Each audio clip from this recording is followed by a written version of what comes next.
दोस्तों, अगहन के महीने में माँ अन्नपूर्णा का व्रत किया जाता है। यह व्रत अगहन माह की पंचमी से शुरू होता है और 17 दिनों तक चलता है।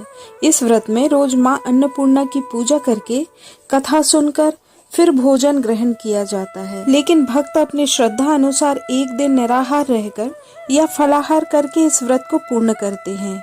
माँ अन्नपूर्णा अपने भक्तों की सभी मनोकामनाएं पूर्ण करती हैं। आइए जानते हैं इस व्रत की कथा और इससे जुड़े हुए नियमों के बारे में। काशी नगरी में धनंजय नाम का एक व्यक्ति रहता था। उसकी पत्नी का नाम सुलक्षणा था। इनका परिवार निर्धन था। सुलक्षणा अपने पति से कहा कि आप कुछ ऐसा करें जिससे हमारे घर में धन आए। पत्नी सुलक्षणा की बात धनंजय के मन में बैठ गई। वह काशी विश्वनाथ के मंदिर गया। वहां महादेव के सामने बैठकर कहने लगा, हे देवाधिदेव महादेव, मैं आपकी पूजा पाठ नहीं जानता, मैं बस तुम्हारे ही भरोसे बैठा हूँ।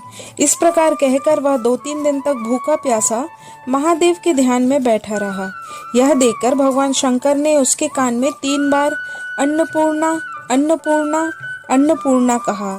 धनंजय को समझ नहीं आया कि यह मेरे कान में कौन क्या कहकर चला गया। उसने वहां पंडितों से पूछा कि पंडित जी, अन्नपूर्णा कौन है? पंडित जी ने कहा कि 2-3 दिन से तू भोजन छोड़कर बैठा है, इसलिए तुझे कुछ नहीं दिखाई दे रहा। घर जाकर अन्न ग्रहण कर। वह अपने घर आ गया और उसने अपनी पत्नी को सारी बात बताई। उसकी पत्नी ने कहा कि हे नाथ, आप चिंता मत करो, आप फिर से भोलेनाथ के पास जाओ, वही आपकी सारी समस्या का हल करेंगे। वह फिर से मंदिर गया और वहां बैठकर भगवान का नाम जपने लगा। जब आधी रात हुई तब भोलेनाथ ने उससे कहा कि तुम पूर्व दिशा में जाओ। वह पूर्व दिशा में चलने लगा। चलते चलते जंगल से फल खाता जाता और झरने का पानी पीता जाता। इस तरह चलते चलते उसे कई दिन बीत गए। एक जगह उसने देखा कि वन चांदी की तरह चमक रहा है और वहां का सरोवर भी चांदी की तरह चमक रहा है। उसे सरोवर के किनारे सुंदर अप्सराएं झुंड बनाकर बैठी हुई दिखाई दी। उनमें से एक कथा कह रही थी और बाकी सब माँ अन्नपूर्णा कह रही थी। अगहन माह के शुक्ल पक्ष का समय था। उसने उनके पास जाकर पूछा, हे देवियों, यह आप लोग क्या कर रही हैं? तब उन अप्सराओं ने कहा कि हम माता अन्नपूर्णा का व्रत कर रही हैं। तब धनंजय ने पूछा, यह कैसा व्रत है? इसे कैसे किया जाता है? मुझे भी बताइए, मैं भी यह व्रत कर सकता हूँ। तब देवियों ने कहा कि यह व्रत कोई भी कर सकता है। यह व्रत 17 दिन तक किया जाता है। एक धागा लेकर इस पर 17 गांठ लगाई जाती हैं। यदि कोई 17 दिन नहीं कर सकता तो कम से कम 1 दिन भी किया जा सकता है। निराहार रहकर यह कथा सुननी चाहिए। यदि कथा सुनने वाला कोई ना हो तो पीपल के पत्ते को रखकर, सुपारी या ग्वार पाठा रखकर यह कथा सुन सकते हैं। दीपक जलाकर सूर्य, गाय, तुलसी या महादेव को बिना कथा सुनाए भोजन नहीं करना चाहिए। इस व्रत में क्रोध और झूठ नहीं बोलना चाहिए। धनंजय ने पूछा, इस व्रत के करने से क्या फायदा होता है? वे कहने लगी, इसके करने से अंधों को नेत्र मिलते हैं, भूखों को भोजन मिलता है, निर्धन के घर में धन आता है, मूर्ख को विद्या आती है, इंसान की सभी मनोकामनाएं पूर्ण होती हैं। धनंजय ने व्रत किया। जब व्रत पूरा हुआ तभी सरोवर में से सोने की सीढ़ियां, हीरे मोती जड़े हुए थे, वह प्रकट हुई। धनंजय ने अन्नपूर्णा, जय अन्नपूर्णा कहता हुआ सीढ़ियों से नीचे उतरने लगा। उतरकर देखता है कि करोड़ों सूर्य के समान प्रकाशमान माँ अन्नपूर्णा का मंदिर है। उसके सामने स्वर्ण सिंहासन पर माता अन्नपूर्णा बैठी हुई हैं। सामने शंकर भगवान खड़े हैं। धनंजय दौड़कर जगदम्बा के चरणों में गिर गया। उसने माता की प्रार्थना की। माता ने कहा, जा, तेरा कल्याण होगा, पूरा संसार तेरा सत्कार करेगा। माता ने धनंजय की जीभ पर बीज मंत्र लिख दिया।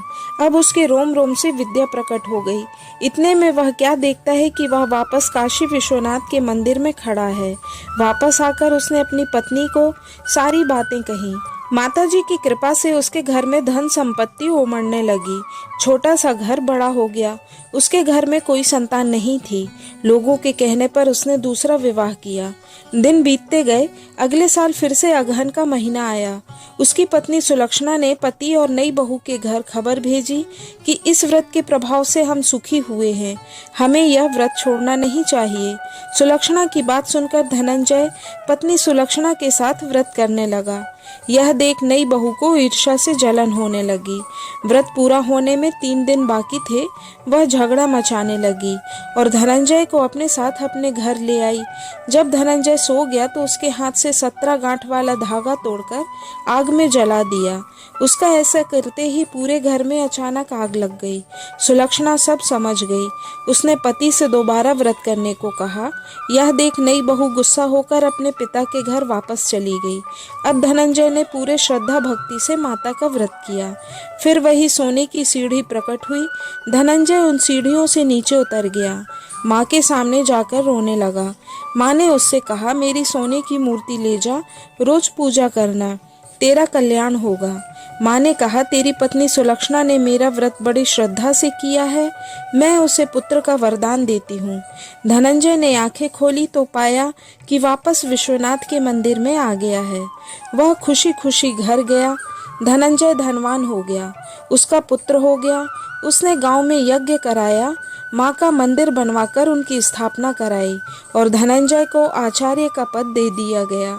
इस प्रकार माता जी की कृपा से धनंजय खूब फलने फूलने लगा। दोस्तों, यह वीडियो आपको कैसी लगी कृपया कमेंट करके जरूर बताएं।